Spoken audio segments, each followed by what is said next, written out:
مساء الخير. عايزة أقول لكم إن كل مرة بسجل فيها حلقة بحس إني بخش بيت ببقى ضيفة. السيدة هاجر استضفناها الأسبوع ده، أو هي اللي استضافتنا، أنا مش عارفة مين فينا اللي استضاف مين بصراحة، لأني حسيت إني اتعلمت من السيدة هاجر. كل مرة بصور فيها حلقة بتكلم عن سيدات فاضلات في التاريخ الإسلامي بحس إني بتعلم بجد. مش محتاجة أدور بره، أنا محتاجة أرجع تاني لجذوري الأصلية. اتعلمت إيه النهاردة من سيدة هاجر؟ ضيفنا كان الشيخ الشحات، قال لي إن السيدة هاجر في الصفا والمروة بتشوفي ستات بيهرولوا؟ بقول له لأ، الرجالة بس اللي بتهرول. قال لي لأن السيدة هاجر هرولت لكل السيدات، عملت المشقة اللي السيدات كانت المفروض تعملها عبر العصور، هي عملتها. اتعلمت من السيدة هاجر إني لازم أسعى وأفوض أمري إلى الله. وفي 3 سيدات حسيت إني عايزة أتكلم عليهم النهاردة.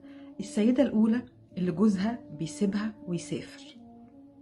أنتي عظيمة، جوزك سابك في بلدك وراح بلد تانية يتغرب عشان تبقوا أحسن، عشان الدخل، عشان شغل، عشان أي كان يكون. أنتي دلوقتي بقيتي الأب والأم. المدارس، التمارين، الفلوس بتدبريها، الشوبينج، احتياجات الولاد، مرضهم للدكتور، انتي بتقومي بكل الادوار دي. بس انا عايزه اقولك على حاجه، ان ستنا هاجر سيدنا ابراهيم سابها هي مع سيدنا اسماعيل لوحدهم، وكانت بالظبط زيك.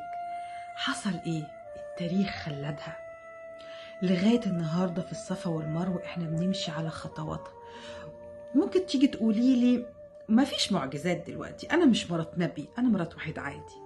هقولك ولادك هتبقي انتي بالنسبه لهم ستنا هاجر، هيقولوا امي عملت، هتبقي في تاريخهم هم، مش لازم تبقي في تاريخ الامه، في تاريخ ولادك هم امتك، في تاريخ بيتك اللي انتي واقفه في ظهر ولادك، في مدارسهم، في تعبهم، في كل حاجه.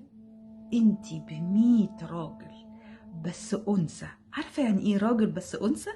بالظبط كده. مش عايزاكي تحسي ان انتي راجل، لا، انتي انثى. لما تعرفي ان انتي انثى وتعرفي امكانياتك زي ستنا هاجر، خلي بابك ستنا هاجر، اتعلمي منها، اسأليها، اقري عن سيرتها، اعرفي، دوري في القرآن مكتوب ايه عن السيدة هاجر مع سيدنا ابراهيم وسيدنا اسماعيل، اتعرفي عليها، هتساعدك صدقيني، لان النهارده هي ساعدتنا.